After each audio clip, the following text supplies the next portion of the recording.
again, Wendy. Good morning, good afternoon, good evening, everyone. I really appreciate you joining me today.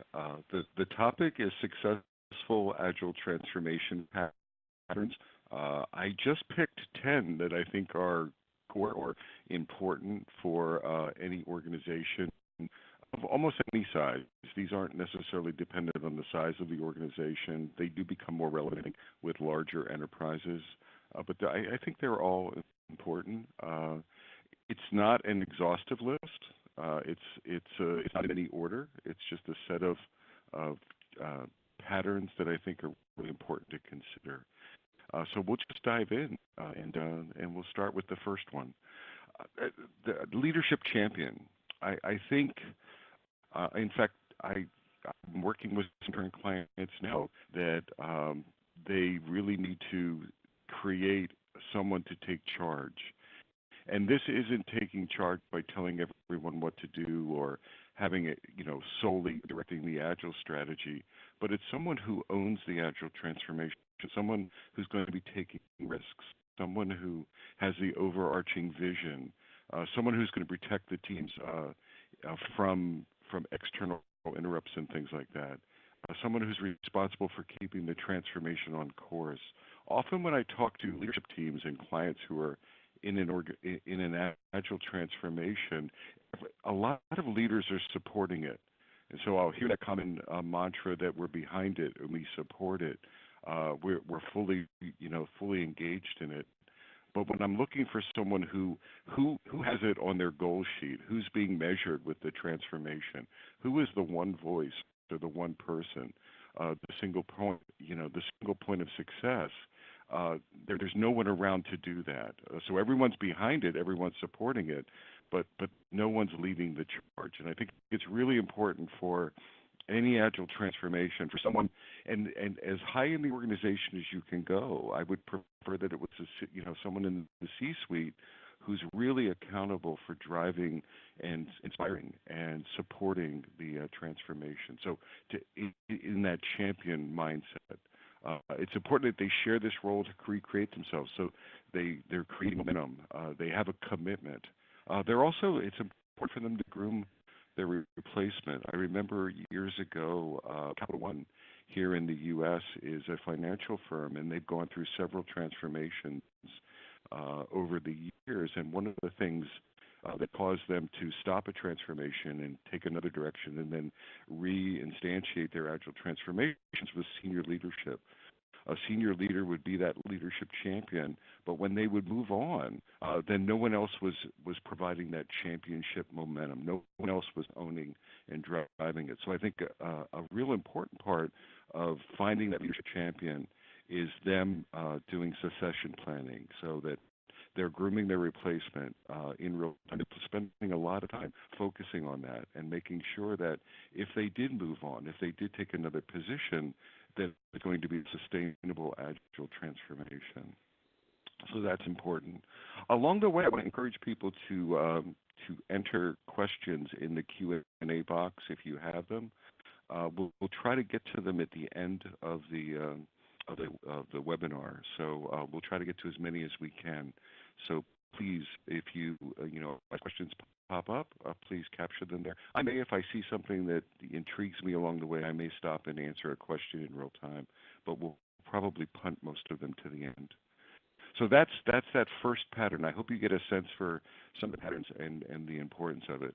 The second pattern is, and these are sort of early stage, so I'm going to correct myself. Early on, I said there's not any particular order, but I think these early patterns are earlier, they're sort of early transitional activities.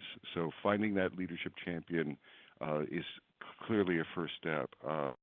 Creating what I would call an Agile transformation team. And people have different names for this. I just attended a Scrum at Scale workshop. And you'll have to excuse me, I have a bit of a cold, so I may pause and cough or go on mute for every once in a while, so I apologize in advance. And at Scrum at Scale, they have something called the Executive Action Team, or EAT, and it's a leadership team who's driving the scaling And the Agile Transformation team has that same intent. It's a Scrum team that's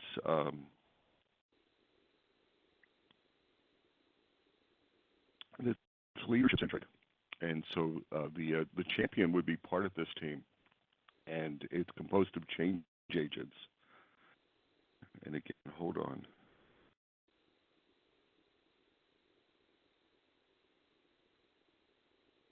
Okay, I'm back. The Scrum Master might be the head coach or a senior Scrum Master in the organization, and they would the product owner would be the change agent, maybe the Agile champion or a chief sponsor. This is a Scrum team who's focusing on transforming the organization. This is a Scrum team, if you will, who's driving the strategic initiatives of the Agile transformation. It's a team driving teams. I think it's incredibly important for leaders and transformation agents and change agents to eat their own dog food and to operate as an Agile team or a Scrum team in order to instantiate Agile in the organization. The backlog in this case is very different. In this case, their backlog, their product backlog, would have strategy and planning elements. It would have coaching and training elements. It would have standards, developing standards and frameworks and tooling, perhaps. So it would be wrapped around all of the activities in order, in value order, or in priority order, that would be sort of unfolding in the organization. They would adopt as many of the Scrum ceremonies as would make sense. Maybe the timing would be different. So I often, these teams don't have daily stand-ups. They would have stand-ups, once or twice a week. But they would have retrospectives. They would have sprint demos, sprint reviews. They would demo or review what they had accomplished in the sprint from a strategic level. What's interesting, in my case, I have down there failure as an interesting edge case.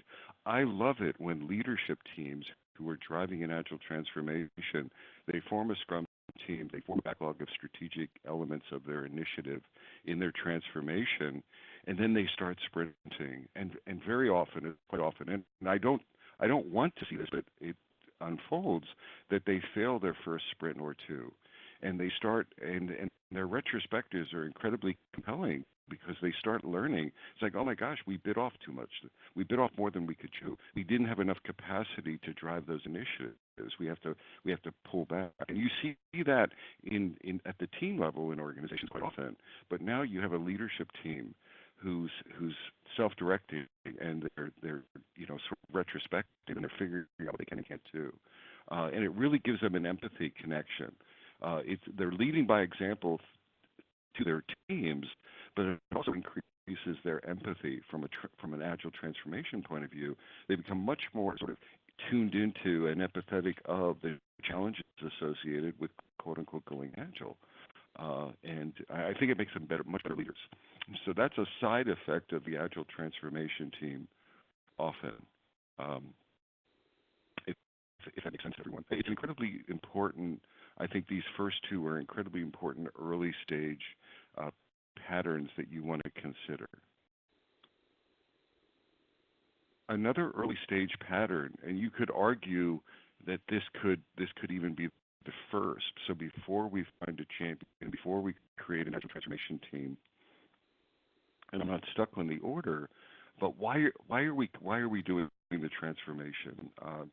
There's a sort of a groundswell in the Agile coaching community nowadays. It's been there for a few years, where we talk about how important establishing the why is.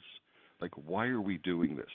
And there's different levels of why. There's the organizational why.